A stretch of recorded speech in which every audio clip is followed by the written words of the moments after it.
పరిశుద్ధుడా, పరలోకమందున్న మా తండ్రి, మీకు వందనాలు. మేమేమై ఉన్నామో అది మీ కృప వలన మాత్రమే. ప్రభువా, పిరికితనం మీరు మాకు ఇవ్వలేదు దేవా. భయపడే స్థితిని మాకు మీరు ఇవ్వలేదు. ఇంద్రియ నిగ్రహం కలిగిన ఆత్మను మాకు మీరు అనుగ్రహించారు. కాబట్టి అయా, బహుధైర్యము గలవారమై మిమ్మల్ని ఎరుగునట్లు నాయన, ఇగో మీ సత్యవాక్యాన్ని మేము ధ్యానిస్తుండగా కొన్ని సత్యాలు మాకు తెలియజేసి మిమ్మల్ని బలపరచండి. ప్రభువును రక్షకుడు, మా యొక్క ఆత్మల కాపరి, ప్రధాన కాపరి అయిన యేసుక్రీస్తు సర్వశక్తి గల నామంలో మీ వాక్కును పంపి మమ్మల్ని బాగు చేయమని ప్రార్థన అడిగి వేడుకుంటున్నాం తండ్రి. ఆమేన్. మంచిది, చదువుదాం. మొట్టమొదటి 12వ వచనం, ఆదికాండం 19వ అధ్యాయం. అప్పుడు ఆ మనుషులు లోతుతో, ఇక్కడ నీకు మరి ఎక్కువగా గట్టిగా చదువు.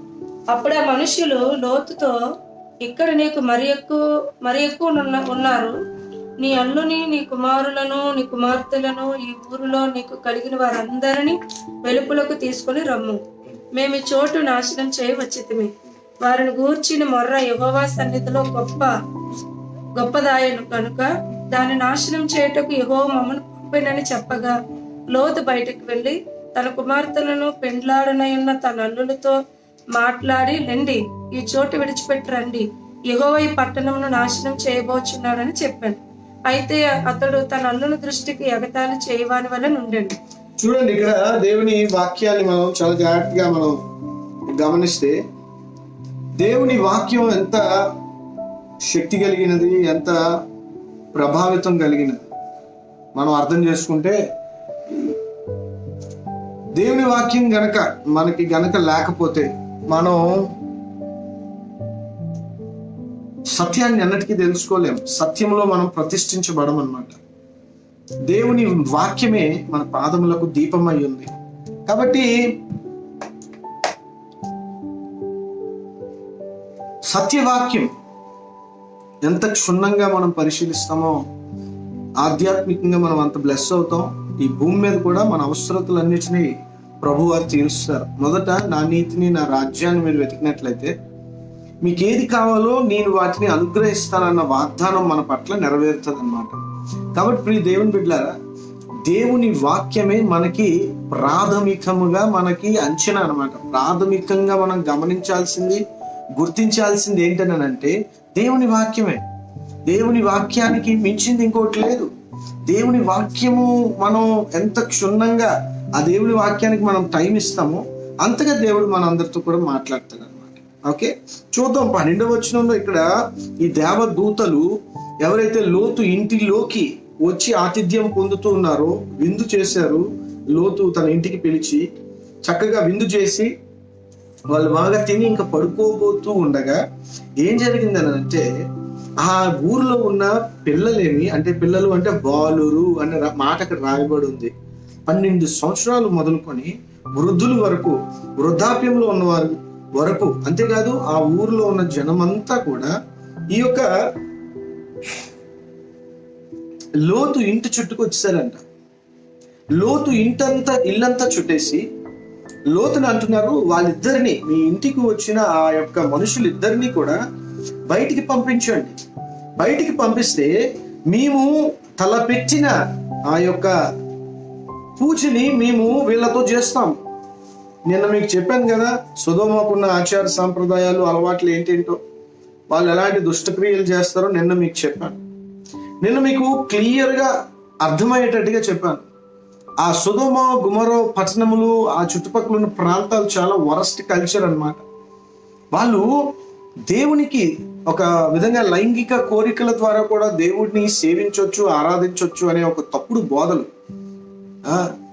పురుషుడితో, స్త్రీతో పోవడం వల్ల కూడా దేవుడు సంతోషిస్తాడు, దేవుడికి అలాంటి పూజలు ఇష్టము అని చెప్పి అలాంటి వింత దెయ్యం బోధలు ఆ ప్రాంతంలో ఉండేవన్నమాట. అందుకని ఎప్పుడైతే ఈ గవని యొద్ద లోతు కూర్చొని ఉన్నప్పుడు ఈ ఇద్దరు దేవదూతలు ఆ యొక్క సొదొమ ప్రాంత ఆ గవని దగ్గరికి వచ్చినప్పుడు అక్కడ ఉన్న లోతుతో పాటు ఇంకా చాలా మంది ఉన్నారు అక్కడ, వాళ్ళందరూ కూడా ఈ దేవదూతలను చూశారు. దేవదూతలను చూసి వీళ్ళెవరూ చాలా వింతగా ఉన్నారు, వారి వేషం, వారి భాష, వారి యొక్క ప్రతిబింబించే విధానము చాలా వింతగా ఉంది. కాబట్టి వీళ్ళకున్న ఆ యొక్క బ్యాక్గ్రౌండ్, ఆ యొక్క సాంప్రదాయ ఆచారాలు అందాం, లేదా వాళ్ళకున్న అలవాట్లు అందాం, వాటిని బట్టి వాళ్ళు ఏం చేశారనంటే, వీళ్ళతో గనక కూడితే మన దేవుడు ఇంకా మనల్ని ఆశీర్వదిస్తాడు, మనకున్న సంపన్న స్థితే కాక ఇంకా సంపన్నులుగా మనల్ని చేస్తాడని చెప్పి వాళ్ళు మాట్లాడుకొని, లోతు వాళ్ళిద్దరిని ఇంటికి పట్టుకెళ్ళిన తర్వాత ఈ జనాలందరూ కూడుకొని ఈ ఇద్దరిని ఏదైనా చేయాలి, ఈ ఇద్దరిని ఎలాగైనా మనం అనుకున్నట్టుగా ఆ యొక్క కామ వికారమైన కోరికలను మనం ఆ యొక్క దేవునికి ప్రతిష్ఠించేలా చేసి మనం చెయ్యాలని చెప్పి వాళ్ళు అనుకున్నారు. వాళ్ళు అనుకున్న తర్వాత ఊరందరూ మాట్లాడుకొని ఆ ఇంటి మీదకి ముక్కుమూడుగా అందరూ కలిసి వెళ్ళారు. చిన్న పిల్లల నుంచి పెద్దోళ్ళ వరకు జనాలందరూ కలిసి వెళ్ళి వాళ్ళని బయటికి పంపించమని అడిగినప్పుడు లోతు అంటాడు, అన్నలారా, ఇలాంటి తప్పు మీరు చెయ్యొద్దు, ఈ పాపాన్ని మీరు మూట కట్టుకోవద్దు. నాకు పెళ్లి కాని 2 కుమార్తెలు ఉన్నారు, వాళ్ళని నేను మీకు పంపిస్తాను, మీరు అనుకున్న పూజో లేకపోతే అదేదో మీరు వాళ్ళ ద్వారా చేసుకోండి అని లోతు ఆ దేవదూతలను కాపాడే ప్రయత్నం, లేదా ఆ దేవుని సన్నిధిగా మానవ రూపములోకి దిగి వచ్చిన మనుష్యులను కాపాడడంలో లోతు ఎంతో ప్రయాసపడ్డాడు. విరిగి నలిగిన హృదయం కలిగిన వాడు లోతు. చివరికి ఆ దుష్టలోకంలో, ఆ దుష్టరాజ్యం సొదొమలో ఉంటూ విరిగి నలిగిన హృదయంతో బ్రతుకుతూ ఉన్నాడు లోతు.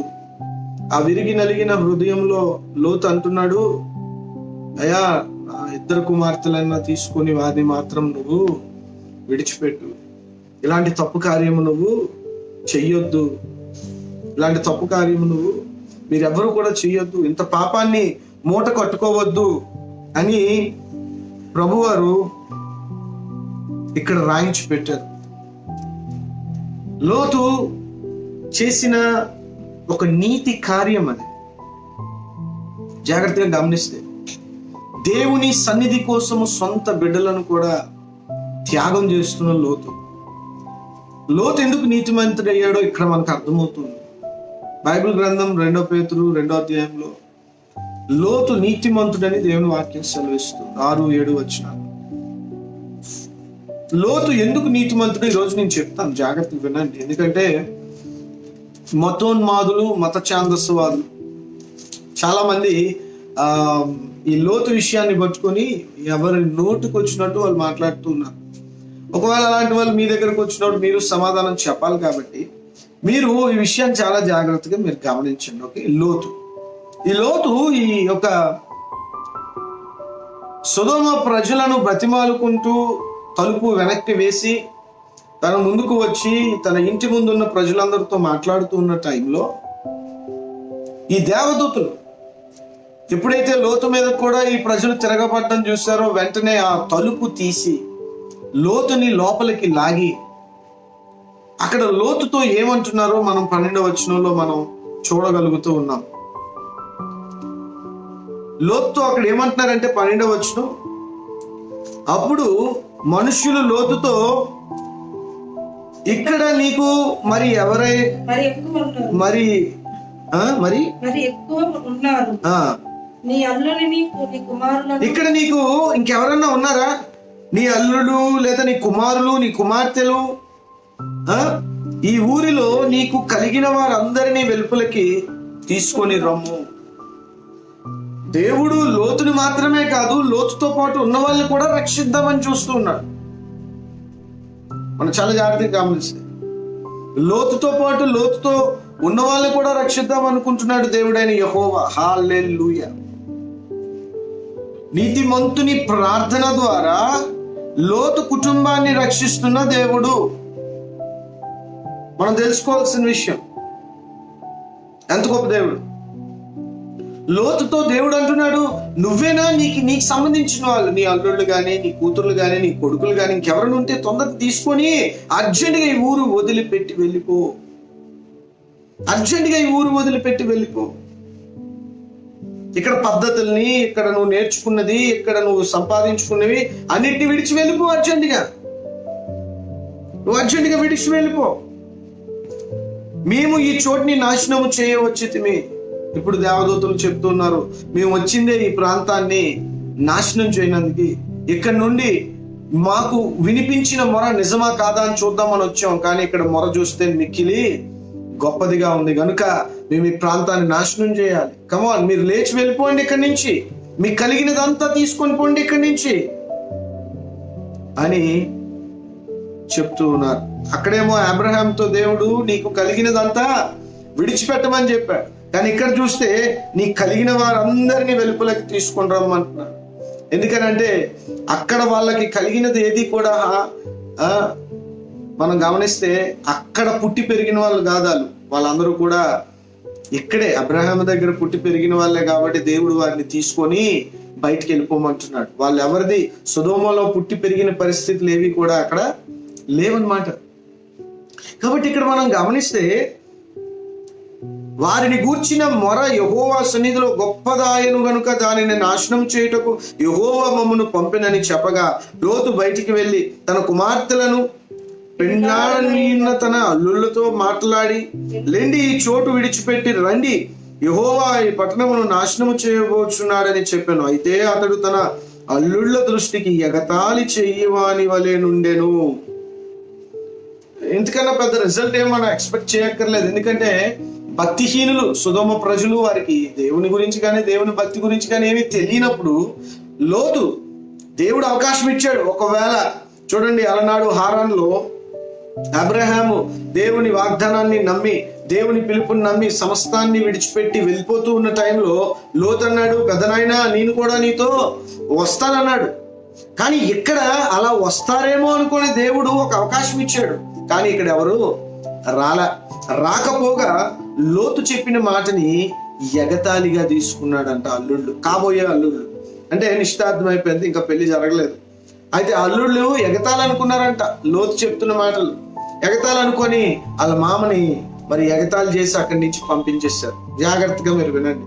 అబ్రహాం కూడా హారాన్ నుంచి బయటకు వచ్చినప్పుడు ఆ కానాను యాత్రకి ఎంతమంది ఎగతాళి చేస్తుండి ఉంటారు. అబ్రహాం పిచ్చి పట్టిందిరా, అబ్రహాం పిచ్చోడు అయిపోయాడు రా అని ఎంతమంది ఎగతాళి చేస్తుండి ఉండాలి. కానీ అబ్రహాం సమస్తాన్ని పెంటగా ఎంచుకొని ప్రభువులో ముందుకు వెళ్తూ ఉన్నాడు. దేవునికి మహిమ కలుగును గాక. ఎంత గొప్ప సాక్ష్యం. కానీ ఇక్కడ చూస్తే వాళ్ళ అల్లుళ్ళు, ఎందుకంటే వాళ్ళు లోకల్ పీపుల్, వాళ్ళ సొదొమలో పుట్టి పెరిగిన వాళ్ళు, వారి ఆత్మీయ హెరిటేజ్, వారి గత ఆత్మీయ చరిత్ర దేవుని చరిత్ర కాదు. దేవునిలో వారు విశ్వాస యాత్రలో తెచ్చుకున్న ఆ యొక్క గత చరిత్ర కాదు. కనుక వాళ్ళు ఎగతాళి చేశారు. సిలువను గూర్చిన వార్త నశించే వాళ్ళకి వెర్రితనం, ఎగతాళి. ఓకే రైట్, ముందుకు వెళ్దాం. ఇక్కడ మనం గమనించాలి, తెల్లవారినప్పుడు. చాలా మెల్లి చదువమ్మా, గట్టిగా చదువు, స్పష్టంగా చదువు, మెల్లిగా చదువు. తెల్లవారినప్పుడు దేవునికి మహిమ కలుగును గాక. అంటే ఇదంతా ఎప్పుడు జరిగింది? ముందు రోజు మంచి ఎండ టైంలో అతిథులుగా ఈ ముగ్గురు దేవదూతలు లేదా ముగ్గురు దేవుని యెహోవా సన్నిధి, ఈ ముగ్గురు మనుషుల రూపంలో అబ్రహాం దగ్గరికి వెళ్ళారు. వెంటనే విందు చేశాడు అబ్రహాం. విందు చేసి సాయంకాలం వీళ్ళు సొదొమ వైపు ప్రయాణం స్టార్ట్ చేశారు కదా. సొదొమ వైపు ప్రయాణం స్టార్ట్ చేసి సొదొమకి సాయంకాలంకి వెళ్ళారు దూతలిద్దరు కదా. సో సాయంకాలం సూర్యాస్తమం టైంలో లోతు ఇంటికి వెళ్ళిపోయారు దేవదూతలు. సో పడుకునే టైం, అంటే రాత్రి పడుకునే టైంకి ఈ యొక్క దుర్మార్గులందరూ కూడా దాడి చేశారు సో లోతు ఇంటి మీదకి. అంటే ఇప్పుడు తలుపు వేసిన తలుపుని దేవదూతలు లోతును లోపలికి లాగి ఎవరైనా ఉంటే పిలుచుకొని రా అని చెప్పి, ఇదంతా కూడా ఎప్పుడు జరిగిందని అంటే రాత్రి జరిగింది. జాగ్రత్తగా వినండి, రాత్రి జరిగింది. తెల్లవారినప్పుడు ఏం జరిగిందని అంటే ఆ దూతలు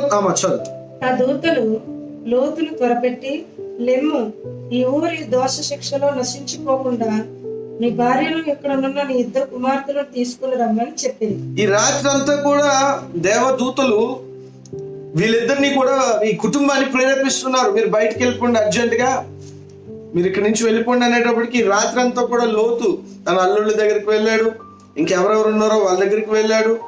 కూడి మరి తన దగ్గర ఉన్న ఆహార పదార్థాలు అవన్నీ కూడా సమకూర్చుకోవాలి కదా దారి ప్రయాణానికి.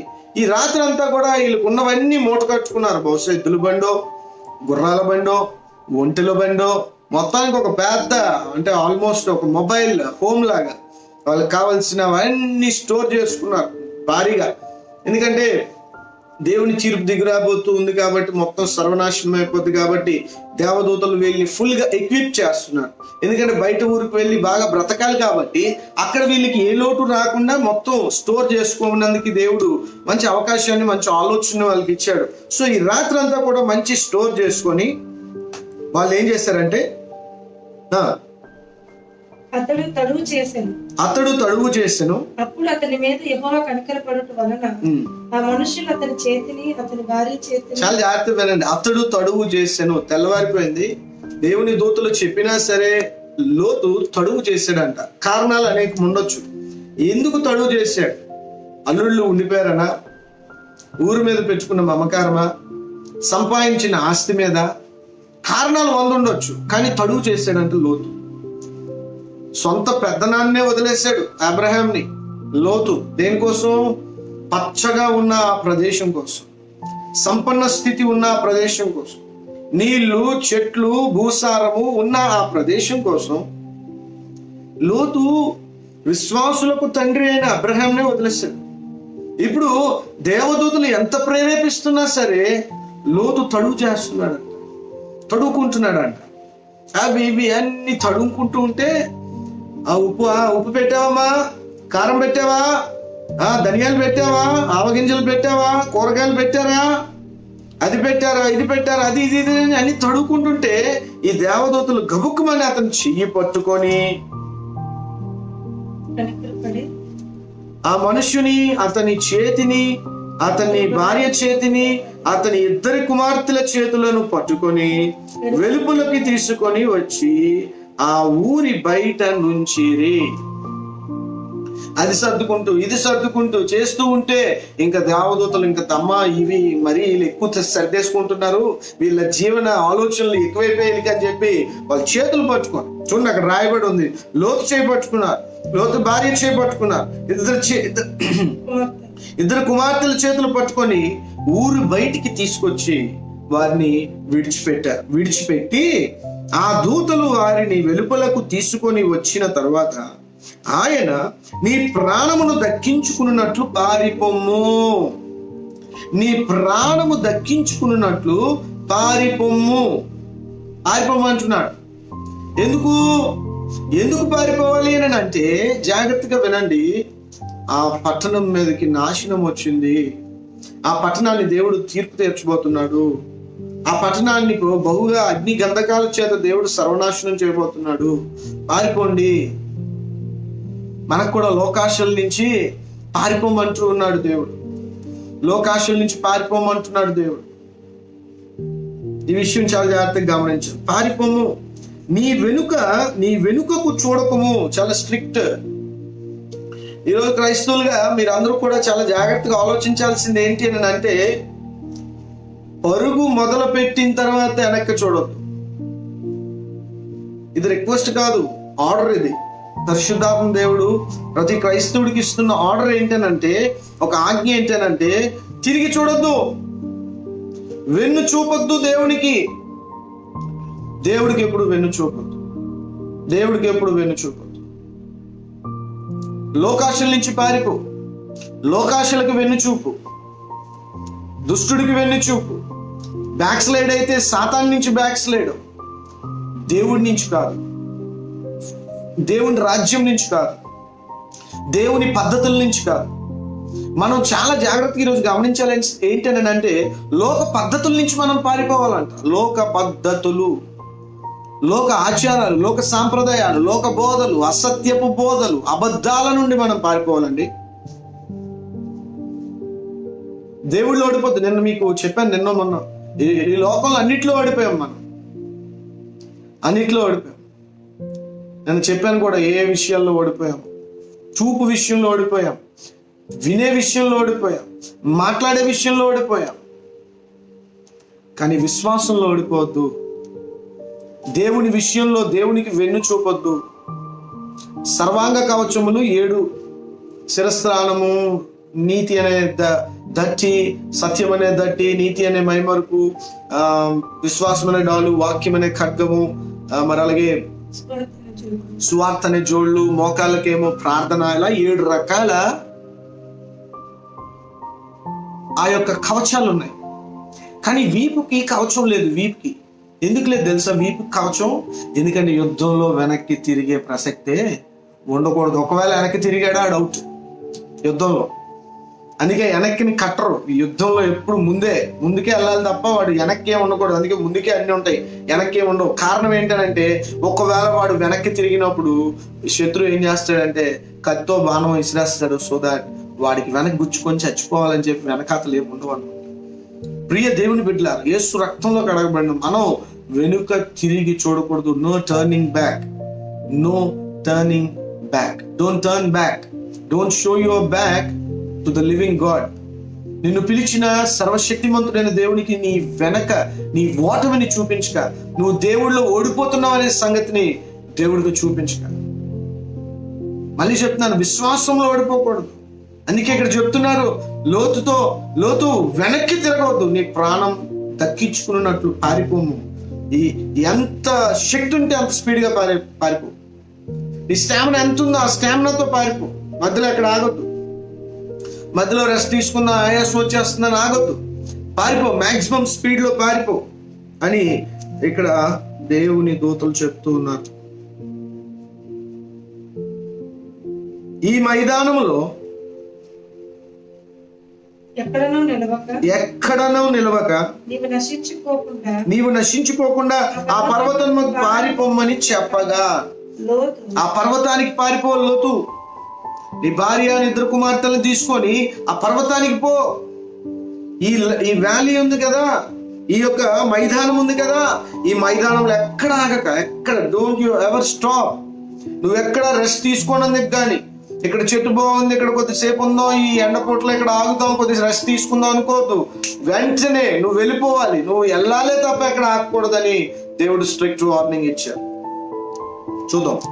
పర్వతం గుర్తుంచుకోండి, పర్వతానికి వెళ్ళమని దేవుడు లోతుకి ఆజ్ఞ ఇచ్చాడు, పర్వతముల మీదకి వెళ్ళమని. కానీ తర్వాత చూద్దాం. లోతు ప్రభువా అలా కాదు, ప్రభువుకే సలహా ఇస్తున్న లోతు. ప్రభువుకే మీకు చెప్తాను ఆత్మీయ పాఠం ఏంటనేది నేను మీకు చెప్తాను.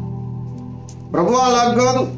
పేతురు అన్నాడు కదా, ప్రభువా అలా కాదు, నీకు తెలీదు అని అన్నాడు కదా. అలాగే ఇక్కడ లోతు అంటున్నాడు, ఇదిగో నీ కటాక్షము నీ దాసుని మీద వచ్చినది, నా ప్రాణం రక్షించుటకు నీకు నా ఎడల కనపరిచిన నీ కృపను గణపరిచితివి. నేను ఆ పర్వతంలో తప్పించుకొని పోలేను. ఈ కీడు నాకు సంభవించి చచ్చిపోవదనేమో. ఇదిగో పారిపోవటకు ఈ ఊరు సమీపంలో ఉన్నది, అది చిన్నది, నన్ను అక్కడికి తప్పించుకొని పోనిమ్ము. అది చిన్నది కదా. నేను బ్రతుకునని చెప్పినప్పుడు ఆయన, ఇదిగో నీవు చెప్పిన ఈ ఊరు నాశనం చేయను. ఈ విషయంలో నీ మనవి అంగీకరించితిని. నీ త్వరపడి అక్కడికి తప్పించుకొని పొమ్ము. నీవు అక్కడ చేరు వరకు నేనేమీ చేయలేనని. అందుచేత ఊరికి సోయారని పేరు పెట్టబడింది. ఆమేన్. లోతు సలహా ఇస్తున్నాడు దేవుడికి. దేవుడు అన్నాడు, బాబు లోతు, నువ్వు ఆ కొండ మీదకి వెళ్ళిపో, అలానా పర్వతం మీదకి వెళ్ళిపో, నువ్వు అక్కడుండు అని అంటే, ఈయన అంటున్నాడు, అలా కాదు, నీకు తెలియదు దేవుడా, ఆ కొండ నేను ఎక్కలేను నా భార్య నా పిల్లలతో.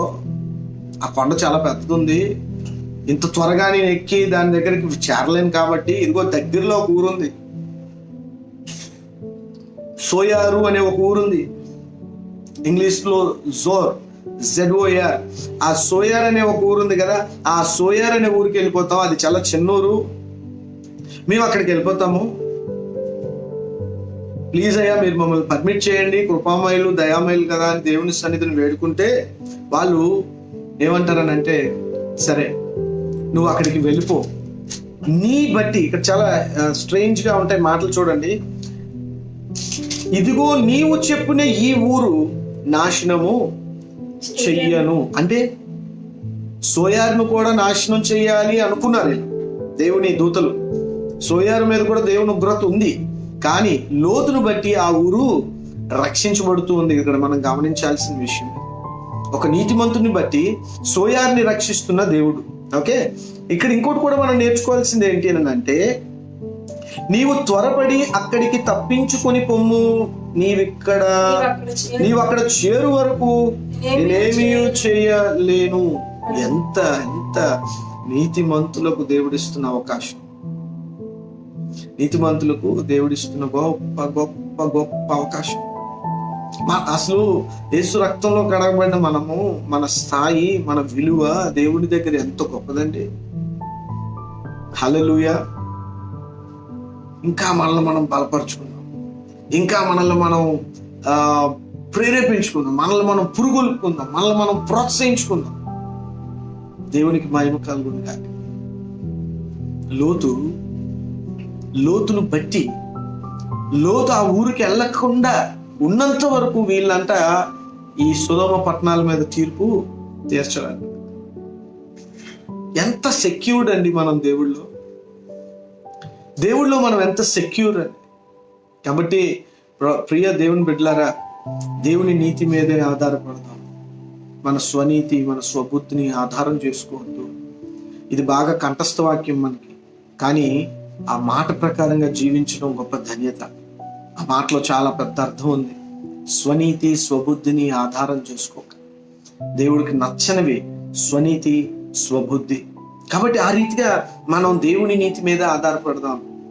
లోతు నీతిమంతుడు.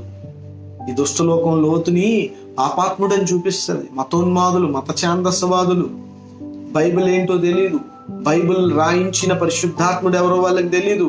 అయినా వాళ్ళు ఏమంటారంటే, లోతుని చూసారా, ఇంత నీచమైన పని చేశాడు, ఇలాంటి దుర్మార్గపు పని చేసినోడిని బైబిల్ ప్రేరేపిస్తుందని చెప్పి వాళ్ళు చేస్తారు. అసలు లోతు చేసిన దుర్మార్గత ఏంటో ఈరోజు వాక్యంలో చూద్దాం. అసలు లోతు ఏ తప్పు చేయలేదు. ఈరోజు నేను బైబిల్లో నుంచి మీకు అది చూపిస్తాను. అసలు లోతు తప్పే లేదు. ఎవరన్నారు లోతు తప్పు చేశాడని? చూపిస్తాను ఈరోజు మీకు దేవుని వాక్యం. దేవునికి మహిమ కలుగును గాక. ఓకే, సో మన నీతిమంతులం. ఓకే, మన గురించి దేవుని తీర్పు ఆగుతూ ఉంది. అందుకే దేవుని తీర్పు ఇంకా భూమి మీదకి దిగి రాలేదు. ఇంకా మన లెక్క ఒకటి ఉంది. దేవుడు జగత్ పునాది వేయబడక ముందే ఆయన ఎంచుకున్న లెక్క ఒకటి ఉంది. ఆ లెక్క కోసమే దేవుడు ఉగ్రత ఇంకా ఆగుతూ వస్తుంది. దేవునికి స్తోత్రం కలుగును గాక. అటు తర్వాత ప్రభు రాకడ మనం ఎత్తబడతాం. ఆ మహా ఉగ్రత పాత్రలు కృమ్మరించబడిన తర్వాత అప్పుడు మనం మేఘాల మీదకి ఎత్తబడి ఆ మేఘాల మీద నుండి ఆ 1000 పరిపాలనలోకి దిగుతాం అన్నమాట. కాబట్టి ఆ యొక్క కడబూర మ్రోగిన తర్వాత ఆ ఉగ్రత పాత్రలు కృమ్మరించబడతాయి. ఆ ఉగ్రత పాత్రలు కృమ్మరించబడక ముందు కడబూర మ్రోగిన తర్వాత మనము ఆకాశంలోకి ఒక్కరిని వదలడు. ఇప్పుడు ఇక్కడ వదిలేరేంటి? ఎవరినన్నా లోతు సంబంధితుల్ని వదలలేదు కదా. అలాగే మనల్ని కూడా వదలకుండా మనల్ని ప్రభు ఎత్తుకోబోతున్నాడు. చివరిలో ఆ విషయానికి కొంచెం క్లారిటీ ఇస్తాను. జాగ్రత్తగా మనం వాక్యాన్ని విందాం.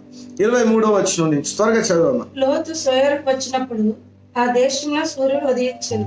అప్పుడు యెహోవా సొదొమ మీదను గొమొర్రా మీదను యెహోవా యొద్ద నుండి గంధకమును అగ్నిని ఆకాశం నుండి కురిపించి ఆ పట్టణములను, ఆ మైదానం అంతటిని, ఆ పట్టణంలో నివసించిన వారందరినీ నేల మొలకలను నాశనం చేసింది.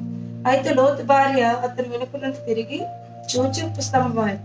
తెల్లవారినప్పుడు అబ్రాహాము లేచి తాను యెహోవా సన్నిధి నిలిచిన చోటుకు వచ్చి సొదొమ గొమొర్రాల తట్టును ఆ మైదానపు ప్రదేశం యావత్తును చూడగా, అదిగో ఆ ప్రదేశపు పొగ అవము పొగ వలె లేచుచుండెను. దేవుడు ఆ మైదానపు పట్టణములను పాడు చేసినప్పుడు దేవుడు అబ్రాహామును జ్ఞాపకం చేసుకొని లోతు కాపురం ఉన్న పట్టణములను నాశనం చేసినప్పుడు ఆ నాశనం మధ్య లోతు నశించకుండా అతన్ని తప్పించను. దేవునికి స్తోత్రం కలుగును గాక. లోతు సోయారుకు వచ్చినప్పుడు ఆ దేశమున సూర్యుడు ఉదయించెను. అప్పుడు యెహోవా సొదొమ మీదను గొమొర్రా మీదను యెహోవా యొద్ద నుండి గంధకమును అగ్నిని ఆకాశము నుండి కురిపించి. ఒక్కసారి సీన్ లోకి వెళ్ళి ఆలోచిస్తే భయంకరమైన గంధకము అంటే సల్ఫర్, అగ్నితో నిండిన గంధకము, ఆకాశము నుండి కురిపించబడ్డదంట. కురిపించబడినప్పుడు 25వ వచనంలో ఆ పట్టణములను గమనించాలి. సొదొమ ఒక పట్టణం కాదు, సొదొమ చుట్టుపక్కల ఉన్న పట్టణములు, ఆ మైదానం అంతటిని, ఆ పట్టణములో నివసించిన వారు అందరినీ నేల మొలకలను నాశనము చేసెను. మొత్తం సొదొమ ప్రెస్టేజ్, సొదొమకున్న గర్వం, సొదొమకున్న అచ్చయం ఏంటి అని అంటే, మా దేశం సంపన్న దేశం, మా భూమి చాలా సంపన్న భూమి, అలా గర్వం అంతా దేవుడు తీర్చాడు. అక్కడంట మొలక లేనట్టుగా కాల్చిపడేశాడు. మనుషులు చనిపోయారు, లోతు అల్లుళ్ళు చనిపోయారు. ఎవరెవరైతే ఈ బాలుర నుంచి వృద్ధుల వరకు లోతు ఇంటి చుట్టూరు కూడి వాళ్ళని పంపించండి, మేము ఆ పాడు పూజ చేసుకోవాలి, ఆ కామ వికారమైన పూజ చేయాలి, ఆ దేవదూతలను పంపించండి అని పిలిచారో వాళ్ళందరూ ధ్వంసం చేశాడు దేవుడు. మసి బొగ్గైపోయారు. కనీసం ఎముకలు కూడా దొరకకుండా ఆ గంధకములతో కూడిన అగ్ని వచ్చి పడేటప్పటికి సర్వనాశనం అయిపోయింది సొదొమ పట్టణములు. ఎంత భయంకరమైన దేవుని ఉగ్రత, ఎంత భయంకరమైన దేవుని ఉగ్రత. ఇక్కడ మనం గమనిస్తే, అయితే లోతు భార్య అతని వెనుక నుండి తిరిగి చూచి ఉప్పు స్తంభమాయను.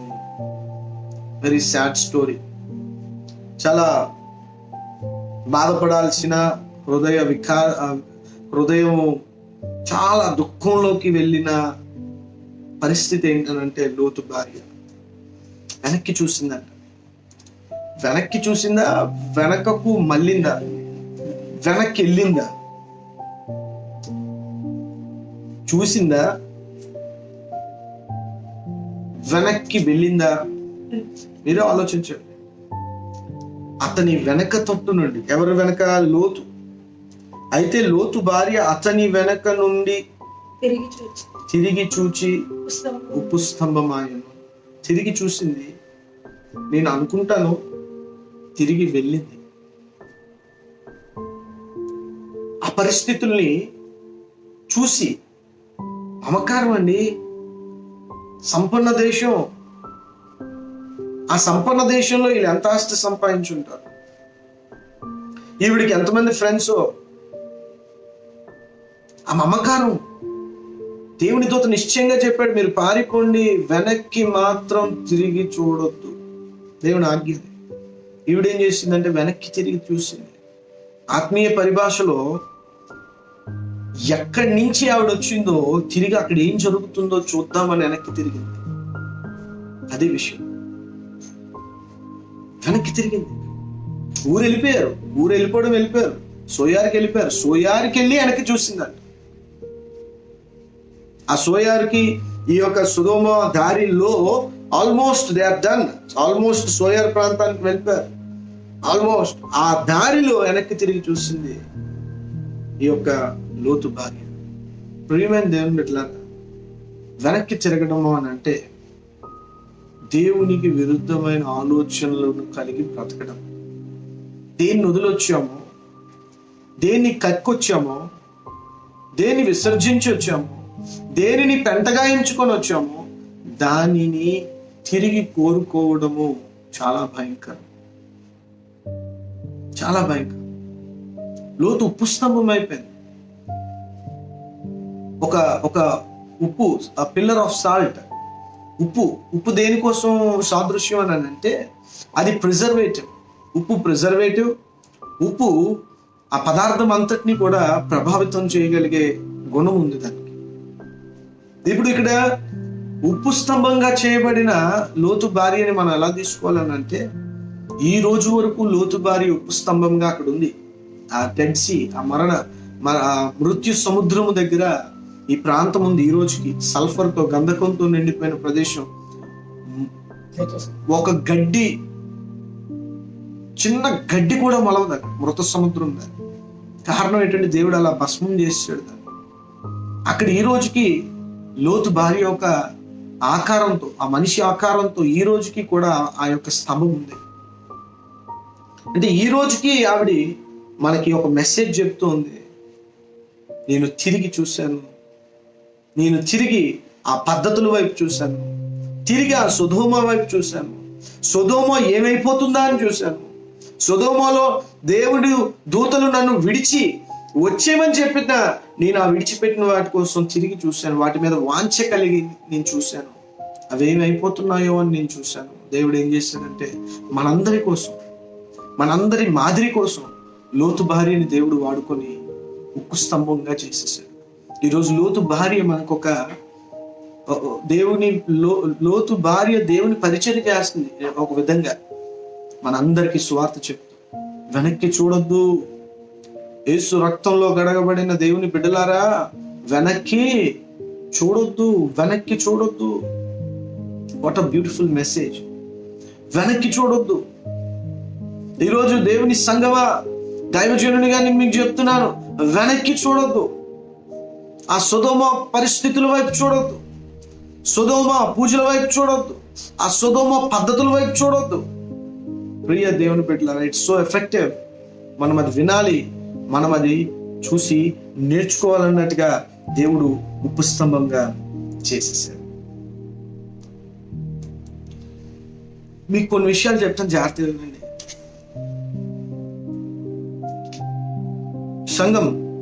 సంఘంగా మనందరం కూడా ఇప్పుడు కూడా మనకు శ్రమలు ఉన్నాయి. బాగా వినండి. క్రీస్తు శకం నుంచి 2020 సంఘం పీరియడ్, చర్చ్ పీరియడ్. దానికి ముందు ఇజ్రాయెల్ పీరియడ్, ఇజ్రాయెల్ యొక్క రక్షణ 4000 సంవత్సరాలు. ఇప్పుడు 2000 సంవత్సరాలు, 2020 సంవత్సరాలు సంఘము యొక్క చరిత్ర, సంఘము విశ్వాసంలో ఎదిగిన చరిత్ర. ఇప్పుడు రాబోతూ ఉంది 7 సంవత్సరాల కాలం. జాగ్రత్తగా వినండి. ఈ 7 సంవత్సరాల కాలంలో బాగా వినండి. ఇప్పుడు మనకు శ్రమలు ఉన్నాయి. మనం 24వ అధ్యాయము మత్తయి సువార్తలో ప్రభువారు చెప్పిన సూచనలన్నీ ఆల్రెడీ జరుగుతున్నాయి. భూకంపాలు ఉన్నాయి, జనం మీదకి జనం, రాజ్యం మీదకి రాజ్యం, ఇవన్నీ లేస్తున్నారు. అక్కడక్కడ కరువులు, అక్కడక్కడ తెగుళ్ళు, ఇవన్నీ కూడా ప్రభువారు చెప్పారు. మోసపు వచ్చే ప్రవక్తలు వస్తారు, అబద్ధ ప్రవక్తలు అన్నారు. ఇవన్నీ మొట్టమొదటి శతాబ్దం నుంచే వస్తున్నాయి. అందుకే ఎఫెసీ పత్రిక, తెస్సలోనిక, కొరంతి, ఈ అబద్ధ ప్రవక్తలు అప్పటి నుంచి ఉన్నారు. భూకంపాలు అప్పటి నుంచి వస్తున్నాయి. కరువులు, తెగుళ్ళు, ఇవన్నీ కూడా జరుగుతూ వస్తున్నాయి. జాగ్రత్తగా వినండి. ఇవన్నీ జరుగుతూ వచ్చి అయినను ఈ రాజ్య సువార్త సకల జనులకు ప్రకటించిన తర్వాత అంతం వస్తుంది అని చెప్పాడు. బాగా వినాలి. మీరు వినకపోతే నేను ఏం చేయలేదు. సహోదరులను అప్పగించే కాదు, నా పేరట జనాలు మిమ్మలను హింసించి, నిందించి, హతసాక్షులుగా మార్చే, ఇవన్నీ జరుగుతూ వచ్చాయి. సంఘ చరిత్రలో ఇవన్నీ జరుగుతూనే వచ్చాయి. మత్తయి 24 ఒళ్ళు చాలా దగ్గర పెట్టుకుని మీరు చదివితే, పూర్తిగా స్పృహతో చదివితే మీకు క్లియర్ గా మిస్టరీ రివీల్ చేస్తాడు holy spirit. Matthew chapter 24, Luke gospel 17th chapter, Mark gospel 13th chapter. చాలా క్లియర్ గా సూచనలు ఏంటో మీకు రాయబడి ఉన్నాయి ఈ 3 అధ్యాయాల్లో. మత్తయి 24, మార్కు 13, లూకా 17. వీటిల్లో ఈ సూచనలు రాయబడి ఉన్నాయి. ఈ సూచనలు చాలా జాగ్రత్తగా చదివితే సంఘ చరిత్రలో యేసు రాకనికి ముందు జరిగే సూచనలు ఇవన్నీ జరగాల్సి ఉంది. అంతము అంత వెంటనే రాదు. వేదనలకు ఇవి ప్రారంభం. అంటే ప్రారంభ దశలో సూచనలు జరుగుతాయి, అప్పుడు వేదనలు స్టార్ట్ అవుతాయి. ఓకే, బాగా వినండి. వేదన ఎప్పుడు స్టార్ట్ అవుతుందంటే దానియేలు ప్రవచించిన హేయమైన వస్తువు దేవాలయంలో కనబడిన దగ్గర స్టార్ట్ అవుతుంది. జాగ్రత్తగా వినాలి. ఎప్పుడు ఈ సూచన మొదలవుతుందని అంటే అంత్యక్రీస్తు దానియేలుకి వెళ్ళాలి. మళ్ళీ ఇవన్నీ నేను చెప్పేస్తాను, మీరు డౌట్ ఉంటే నన్ను మళ్ళీ వచ్చి కడాలి. ఇవి లేదా ఆ మెడిటేషన్ లో నేను నలుగురు రాకడ మీద కొన్ని వీడియోస్ చేస్తాను కాబట్టి అప్పుడు మీకు క్లారిటీగా అర్థం. దానియేలు గ్రంథం ప్రకారంగా అంత్యక్రీస్తు వచ్చి ఇజ్రాయేలీలతో సంధి చేసుకుంటాడు, పీస్ ట్రీట్ చేసుకుంటాడు. అక్కడ స్టార్ట్ అవుతుందండి 7 ఏళ్ళ ఆ యొక్క అంత్యక్రీస్తు పాలన స్టార్ట్ అవుతుంది. జాగ్రత్తగా వినండి. సారీ, అంత్యక్రీస్తు కాదు, నన్ను క్షమించండి. క్రీస్తు విరోధి, ధర్మ విరోధి, క్రీస్తు విరోధి. నన్ను క్షమించాలి నిజంగా. అందరికి చెప్పి నేను చూడండి ఫ్లోలో చెప్పేసి. అంత్యక్రీస్తు అని మన ప్రభు, మన రక్షకుడు. ఓకే, క్రీస్తు విరోధి అని అంటే యాంటీ క్రైస్ట్. ఎవరు వీడు అని అంటే అంత్యకాలములు, జాగ్రత్తగా వినాలి, ఇంక ఇదే లాస్ట్ దశ. ఈ 7 సంవత్సరాల తర్వాత ఇంక ఏ రాజు ఉండడు, ఏ మంత్రి ఉండడు, ఏ గవర్నమెంట్ ఉండదు. దేవునికి స్తోత్రం.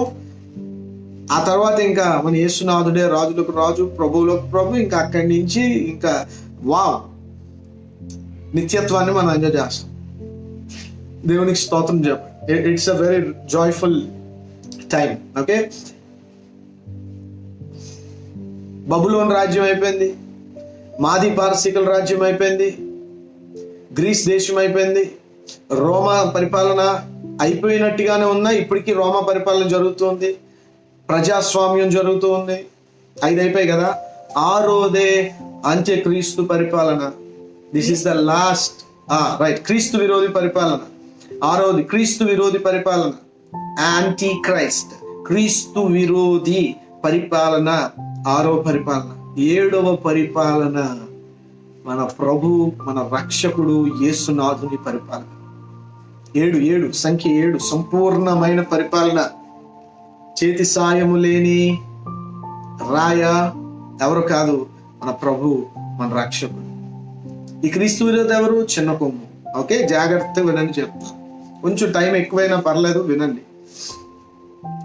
ఈ క్రీస్తు విరోధి యొక్క పరిపాలన స్టార్ట్ అయ్యే టైం ఏంటంటే 7 years పీరియడ్. ఈ 1 దగ్గర స్టార్ట్ అయ్యి 7 దగ్గర వీడు ఎండ్ అవుతాడు అనమాట. జాగ్రత్త చెప్తానండి.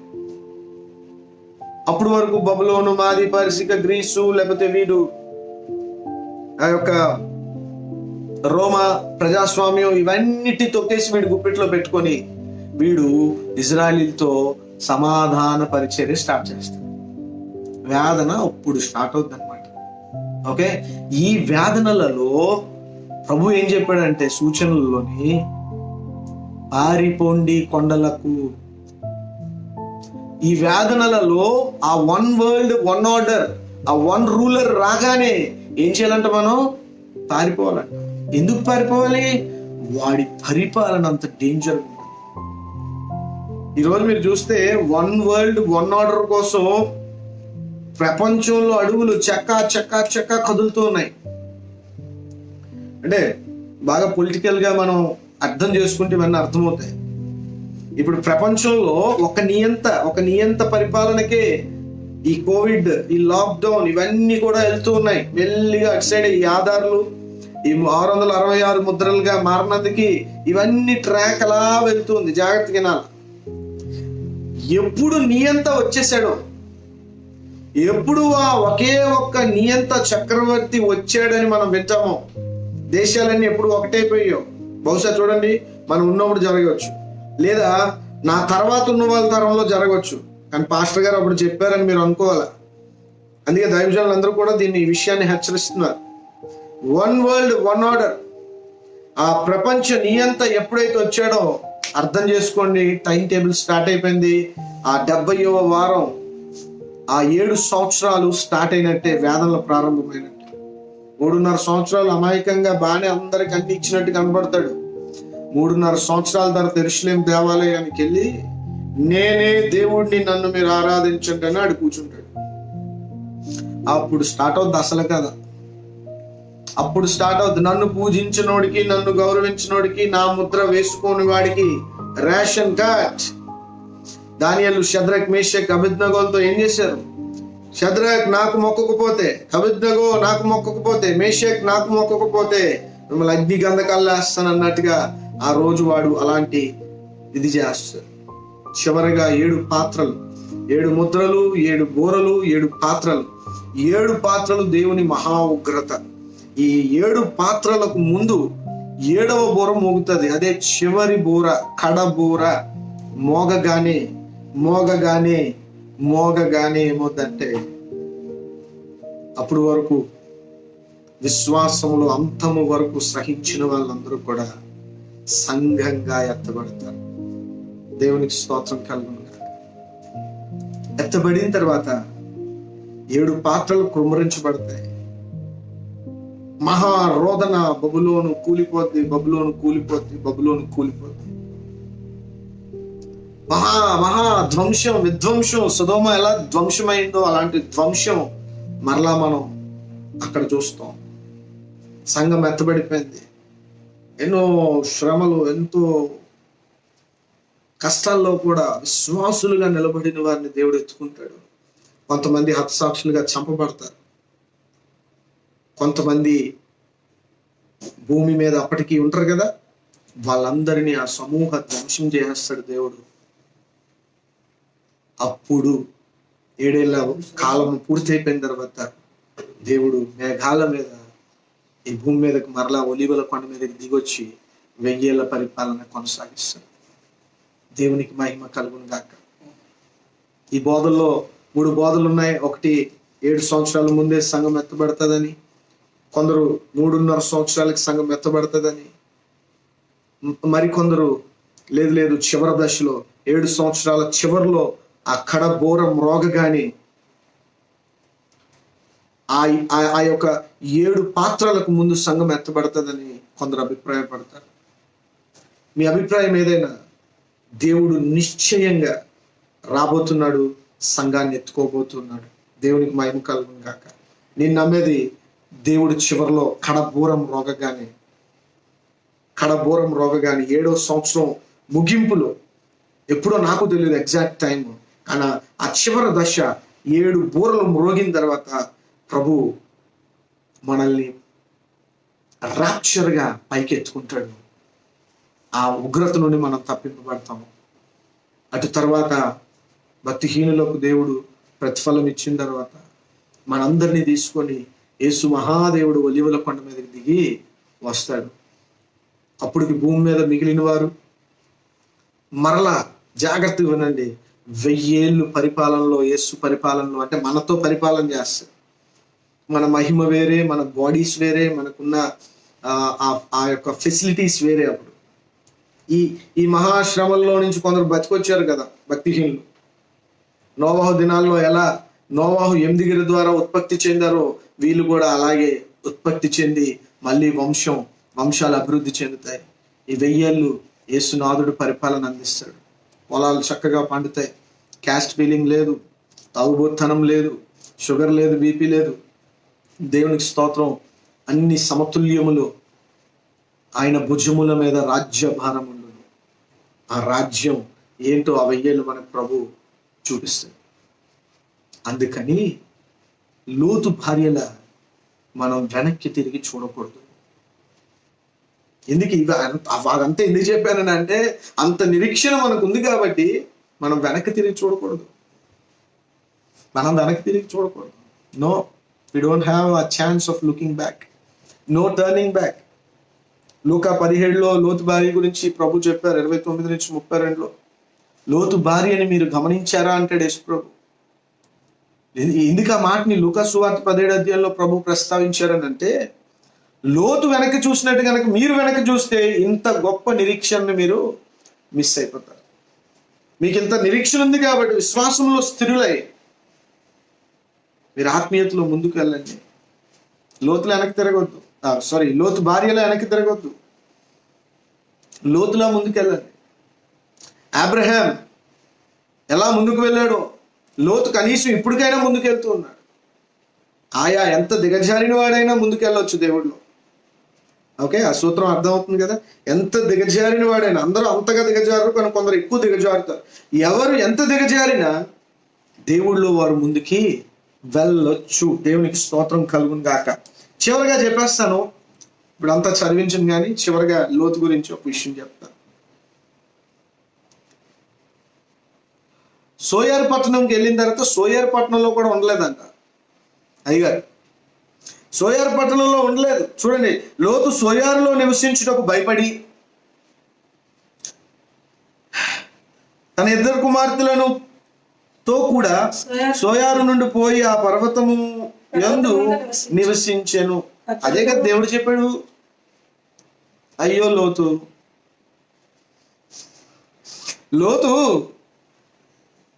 ఎంత బుద్ధిహీనుడండి. మనం ఎంత బుద్ధిహీనులం అండి.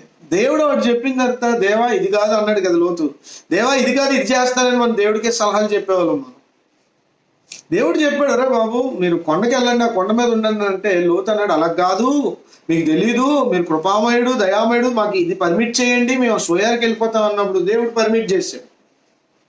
కానీ అక్కడికి వెళ్ళిన తర్వాత పరిస్థితి ఏంటి? మీరు పలానా పట్టణం నుంచి ఇక్కడికి వచ్చారు, ఆ పట్టణాన్ని నాశనం చేసి మీ వల్ల ఆ పట్టణం నాశనం అయింది, అలాంటి పట్టణంలో నుండి మీరు ఇక్కడికి వస్తారా? మీరు ఇక్కడ బతకొద్దు, మీరు మా ఊర్లోకి రావద్దు, బయటకి పొమ్మని వెళ్ళేసారు. అసలు వీళ్ళు కనుక ఆ పట్టణంకి వెళ్ళకపోయింటే ఆ పట్టణం కూడా ఈ పట్టణాలతో పాటు ఏమవును? నాశనం అయిపోను. ఇప్పుడు వీళ్ళు చూడండి, చిక్కుముడు దేవుని బిడ్డలు ఇందుకే సులువుగా చిక్కులు పెట్టే పాపంలో ఎక్కువ పడిపోతుంటాం. ఆయన కృపామయుడు కనుక ఈ చిక్కుముళ్ళలో పడిపోయిన సంఘాన్ని ఇంకా ఆయన భరిస్తున్నాడు. ఎన్ని చిక్కుముళ్ళు, క్లారిటీ ఉండదు, దేవుని చిత్తం ఏంటో తెలియదు, దేవుడి చిత్తం అంటారు మాట మాటకి. ఇక్కడ చెప్పాలంటే మంచి పాయింట్లు మీకు చెప్పొచ్చు నేను. ఏది దేవుని చిత్తం అండి? ఒక పెళ్లి సంబంధం చూస్తాం, ఏది దేవుని చిత్తం? సొంత కులంలో పిల్లని, సొంత కులంలో కుర్రోడిని తెచ్చుకోవడం దేవుని చిత్తమా? ఈ బుద్ధి లేని జనాంగం కదా లోతులాగా, బుద్ధుని జనాంగమా? దేవుని చిత్తం అంటే నా కులపోళ్ళని తెచ్చుకోవడం దేవుని చిత్తమా? లేదా దేవా ఈ సమాజం ద్వారా రూపింపబడిన వాళ్ళు మాకొద్దు, నీ చిత్తంలో ఎవరున్నారో వాళ్ళని చూపించు, నేను పెళ్లి చేసుకుంటాను, లేదా నేను పెళ్లి చేస్తాను మా ఇంట్లో వాళ్ళని ఇచ్చి, మా పిల్లల్ని లేకపోతే మా కొడుకుని ఇచ్చి అని ఎతకడం దేవుని చిత్తం. కానీ ఇల్లుందని, నిజం చెప్పండి, పెళ్లి కొడుకుకి ఇల్లుంది, పెళ్లి కూతురికి ఇల్లు లేదు. ఇప్పుడు ఇలాంటి వాళ్ళు జతపరచబడితే సమన్యాయం. దేవుని హృదయం, దేవుని మనసు అది. అంతేగాని మనమే అన్ని ముందే నిర్ణయించుకుని ఇల్లు ఉండాలి, ఇంత కట్నం ఉండాలి, ఇంత బంగారం ఉండాలి, ఇంత వెండి ఉండాలి, ఇలాంటి పిల్ల వస్తే దేవుని చిత్తం అండవు. అది దేవుని చిత్తమా? సులువుగా చిక్కులు పెట్టే పాపం. దేవుని చిత్తం, దేవుని చిత్తం, దేవుని చిత్తం అంటూ ఉన్న 90% మంది సాతాను చిత్తం చేస్తున్నారు. చాలా మంది నాతో మాట్లాడుతున్నప్పుడు దేవుని చిత్తం అనే పదం వాడినప్పుడు నాకు ఆత్మలో దుఃఖం వస్తుంది. బయటికి ఎంత కోపం వచ్చినా ఏం చేద్దాం, అనదొక్కుకోవడం తప్ప ఇంకేం చేయలేం. దేవుని చిత్తం అండి ఆ పెళ్లి జరగడం. దేవుడి చిత్తం అంటే ఏంటో తెలుసా? ఒక సంపూర్ణతలో ఉన్న ఒక వ్యక్తి సంపూర్ణత లేని వ్యక్తిని పెళ్లి చేసుకొని ఈ సంపూర్ణుడు సంపూర్ణతలోకి అవతల వ్యక్తిని నడిపించడమే దేవుని చిత్తం. ఏమంటారు? పేదింటి వ్యక్తిని తీసుకొని గొప్పింటి వ్యక్తి పెళ్లి చేసుకోవడం దేవుని చిత్తం. దేవుని చిత్తానికి వదిలేసి ప్రభువా నువ్వు ఎవరిని చూపిస్తే నేను అక్కడ ఆ వ్యక్తిని నేను చేసుకుంటానయ్యా, నా విశ్వాసంలో నాకు నువ్వు దయచేయని అడగడం పోయి ఎవరిష్టం వాళ్ళది. దేవుని చిత్తం అని బాబు ప్రార్థన చేయండి. దేవుని చిత్తం ఏంటి? దేవుని చిత్తం నీ ముఖం దేవుని చిత్తం. దేవుడి చిత్తం ఏంటి నీకు తెలియదు. అసలు తెలియకుండా దేవుని మాటని మాటికి వ్యర్థంగా ఉచ్చరిస్తున్నావు. నువ్వు లెక్కపు చెప్పుకుంటావు. రేపు పరలోకానికి వెళ్ళి ఆయన సింహాసనం ముందు యాక్టింగ్లు పనిచేయవు, సిగ్గు అయిపోతాం. అక్కడికి వెళ్ళేటప్పటికి పెద్ద పెద్ద ప్రార్థనలు చేసిన వాళ్ళేమో వాచ్మెన్లు ప్యూన్ల కింద పెట్టేస్తాడు దేవుడు. ఎవరు ప్రార్థనలు చేయలేరు, ఉపవాసాలు ఉండరు, తెల్లబట్టలు వేసుకోరు, ఏమి నాలా ప్రసంగాలు చేయరు. సామాన్యమైన విశ్వాసులేమో సింహాసనం మీద కూర్చోబెట్టేస్తాడు యేసు. ఆయన నీతిమంతుడు అండి. దాసం చూసి మోసపోవద్దు, ప్రార్థనలు చూసి మోసపోవద్దు, ఉపవాసాలు చూసి మోసపోవద్దు. కనపడే భక్తి అది, కానీ అంతరంగం ఎలా ఉందో దేవుడు దాన్ని బట్టి రేపు వెలువిస్తాడు. మన దేవుడు నమ్మకమైన దేవుడు, నీతిమంతుడు, న్యాయవంతుడు. పరలోకంలో ప్యూన్ జాబ్ కూడా మంచిదే లేండి, చివరికి అది కూడా ఒప్పుకుంటున్నాను. పరలోకంలో అత్యల్పుడు కూడా బాప్తిస్మం ఇచ్చే యోహాను కంటే గొప్పోడు అండి. అది సింహాసనం మీద లేదు ప్యూన్ జాబ్ అనుకోండి, పర్లేదు, ఏముంది పరలోకంలో ప్యూన్ జాబ్. పరలోకంలో డోర్లు ఎత్తాలి, లేదు పరలోకంలో పేపర్లు అందించాలి. మన చర్చిలో అత్యల్పుడుగా కనపడుతున్న వ్యక్తి అక్కడేమో యేసు ప్రభు పక్కన కూర్చుంటాడేమో, వాక్యం చెప్తున్న నేను బహుశా అక్కడే తుడుచుకుంటుంటానేమో. ఏదైనా పరలోకమే, అందరూ రక్షించబడ్డాం, దేవుడికి స్తోత్రం. కానీ స్థాయి దేవుని మన నామాన్ని వ్యర్థంగా మనం ఉచ్చరించకూడదు. అది నేను మీకు చెప్పాలనే ప్రయత్నం చేస్తున్నాను. కొండకి వెళ్ళండి రా బాబు అంటే ఆ పట్టణంకి వెళ్తామన్నారు. చివరికి మళ్ళీ ఎక్కడికి వెళ్ళారు? వాళ్ళు అక్కడ తరిమి కొట్టారు. ఆవిడ వెంటనే వీళ్ళు మళ్ళీ కొండకి వెళ్ళారు భయపడి. అందుకే దేవుడికి తెలుసు, మీరు వెళ్ళండి, సోయర్కి వెళ్ళండి, అక్కడ మిమ్మల్ని తరిమి కొడతారు, అప్పుడు మీరు అక్కడికే వెళ్తారు అనుకున్నాడు దేవుడు. వెళ్ళిన తర్వాత అక్కడ ఒక గుహలో కాపురం ఉండడం స్టార్ట్ చేస్తారు. బాగా వినండి. ఒక తండ్రి, 2 కూతుర్లు. బాగా వినండి, చాలా ఇంపార్టెంట్. మీరు ఓపికతో ఉన్నారు, గాడ్ విల్ బ్లెస్ యూ. భార్య ఒక స్తంభం అయిపోయింది. భార్య లేదు లోతుకి. బాగా వినండి, లోతుకి భార్య లేరు. కూతుర్లు ఇద్దరికి పెళ్లిళ్ళు కావాలి, అల్లుళ్ళు రెడీగా ఉన్నారు, వాళ్ళు చనిపోయారు దేవుని ఉగ్రతలో. ఇప్పుడు కూతుర్లకి భర్తలు లేరు. బాగా వినండి, లోతు ముసలోడు అయిపోయాడు. బాగా వినండి, కూతుర్లు ఇద్దరు మాట్లాడుకుంటున్నారు. పెద్దది వచ్చి చిన్నదాంతో అంటుంది, చెల్లి మన నాన్న చూస్తే ముసలోడు అయిపోయాడు, మనల్ని పెళ్లి చేసుకోవడానికి భర్తలు లేరు, ఎందుకంటే చనిపోయారు, పోనీ ఇంకెవరినన్నా పెళ్లి చేసుకుందాము అని అంటే, సుధమలో ఉన్న చుట్టుపక్కల పట్టణాల్లో ఉన్న వాళ్ళందరూ తగలడిపోయారు, మగవాళ్ళు ఎవరు లేరు. కాబట్టి బాగా వినండి, వంశము అభివృద్ధి చెందాలంటే బాగా వినాలి. పిల్లలు కావాలా, వంశం చాలా ఇంపార్టెంట్ ఆ రోజుల్లో. ఆ రోజు ఏంటి, ఈ రోజుకి పిల్లలు కావాలిగా. పిల్లలు పుట్టకపోతే లక్షలు తగలబెట్టి మరి టెస్ట్ ట్యూబ్ బేబీస్ ద్వారా పిల్లలకి అంటున్నారు, తెలుసు కదా మీకు. పిల్లల్ని కనాలనే ఉద్దేశంతో వీళ్ళు ఏం చేశారని అంటే, బాగా వినండి, సెక్షువల్ డిజైర్ కాదు అక్కడ, మాటలు చాలా బాగా మనం వినాలి. సెక్షువల్ కోరిక కాదు, వాళ్ళు పిల్లల్ని కనాలి, వంశం అభివృద్ధి చెందాలి, మన తండ్రి పేరు నిలబడాలి అని చెప్పి. ఎందుకంటే చాలా జాగ్రత్తగా మనం గమనిస్తే, గతంలో ఆదాము దగ్గర కూడా వంశం ఎలా అభివృద్ధి చెందింది? సొంత కుటుంబంలో వాళ్ళే కదా అభివృద్ధి చెందారు. ఇక్కడ కూడా లోతు కుమార్తెలు ఇవన్నీ వాళ్ళకి తెలుసు కదా, వాళ్ళు ఆలోచించి ఒక నిర్ణయం తీసుకున్నారు. ఏంటంటే, ఎందుకంటే దేవుని బైబిల్ ఉత్తనే నీతిమంతుడు అనదు.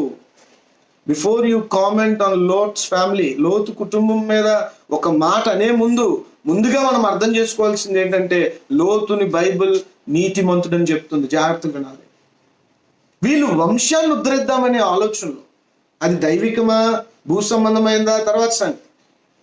వాళ్ళ ఉద్దేశం ఏంటంటే వంశం అభివృద్ధి చెందాలి కదా అని చెప్పి వాళ్ళు ఏం చేశారని అంటే, ఒక దురాలోచన ఏంటి అని అంటే, బహుశా తెచ్చుకున్నదో, ఒకవేళ కొండల్లో వీళ్ళు నాటి పండించిన ద్రాక్ష పళ్ళతో చేసిన ద్రాక్ష రసమో నాకు తెలియదు, కానీ మొత్తానికి పెద్దది చిన్నది కలిపి ఆ నాన్నకి ఇచ్చారు, ఎలాగో కలిపేసి. తాగి మత్తుడై ఉండగా ఫస్ట్ రోజు పెద్ద ఆవిడ వెళ్ళింది, రెండో రోజు చిన్న ఆవిడ, అంటే నన్ను క్షమించాలి, చిన్న కూతురు వెళ్ళింది. జాగ్రత్తగా వినండి, లోతు చేసిన ఆ యొక్క పని లోతుకు తెలియదని దేవుని వాక్యం సెలవిస్తుంది. లోతుకు తెలియదు, వాళ్ళ కూతుర్లు ఇలా చేశారు, వీళ్ళ కూతుర్లు ఇలా వచ్చారు, వాళ్ళతో నేను కూడాననే సంగతి లోతుకి అప్పుడు తెలియదు. లోతు ఇంటెన్షనల్ గా ఆ పని చెయ్యలేదు, లోతు కోరుండి ఆ పని చేయలేదు. అందుకు లోతు నీతిమంతుడు. జాగ్రత్త వినాలి, కూతుర్లు కోరుండి వంశాభివృద్ధి కోసం వాళ్ళు చేసిన ఒక దుష్ట ఆలోచన, ద్రాక్షరసం పట్టడం, ఇవన్నీ కూడా ఒక విధంగా, అంటే అది దుష్ట ఆలోచన మంచి ఆలోచన చెప్పాను కదా, అది పక్కన పెడతాం. కానీ వాళ్ళ ఉద్దేశం ఏంటంటే వంశం అభివృద్ధి చెందాలి. చివరి కన్క్లూజన్కి వచ్చాం. జాగ్రత్తగా వినండి. ఇద్దరికి పిల్లలు పుట్టారు. ఒకడు పేరు మోయాబు, మరొకడు పేరు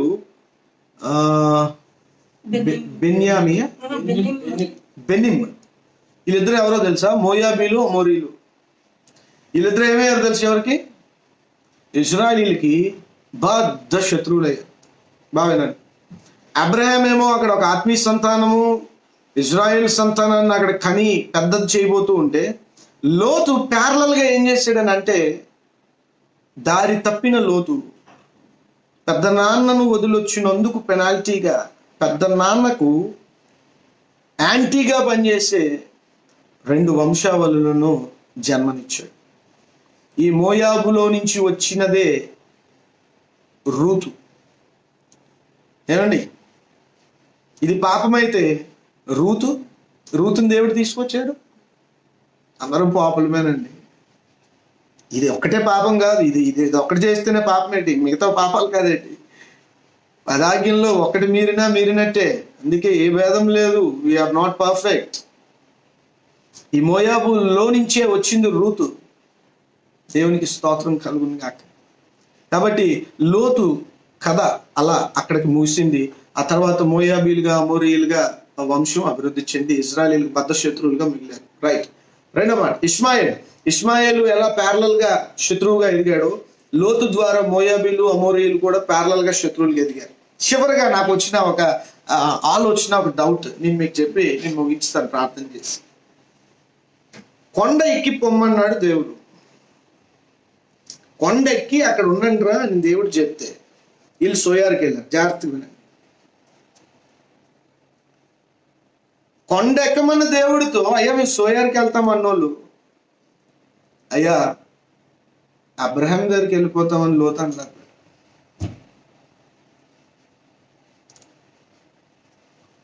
నేను వదిలొచ్చిన నా పెద్దనాన్న దగ్గరికి తిరిగి వెళ్తానని ఒక్క మాట అనలేక, నేను అనుకుంటాను బహుశా కొండ అవతలే అబ్రహాం ఉన్నాడేమో అనుకుంటున్నాను. జియోగ్రాఫికల్ గా ఇప్పుడు మ్యాప్ ఎత్తుతాను, ఎందుకంటే వాళ్ళు కొండ ఎక్కి దిగి వచ్చినట్టుగా ఉంది అబ్రహాం దగ్గర ఆ దూతలు.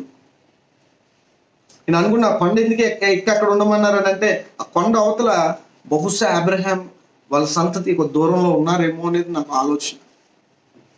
లోతుకు ఆలోచన రాలే.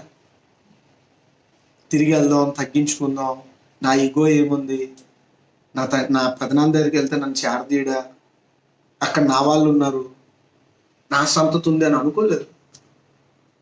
అనుకున్నానంటే ఎంత బాగుంది. ఈరోజు దేవుని సంఘంలో చాలా మంది వాళ్ళ ఈగోస్తో తగ్గించుకోలేక దేవుని చిత్తానికి దూరం అయిపోతున్నారు. దేవుని బిడ్డలారా, లోతు గురించి అద్భుతమైన మాటలు మనం ఇప్పుడు విన్నాం.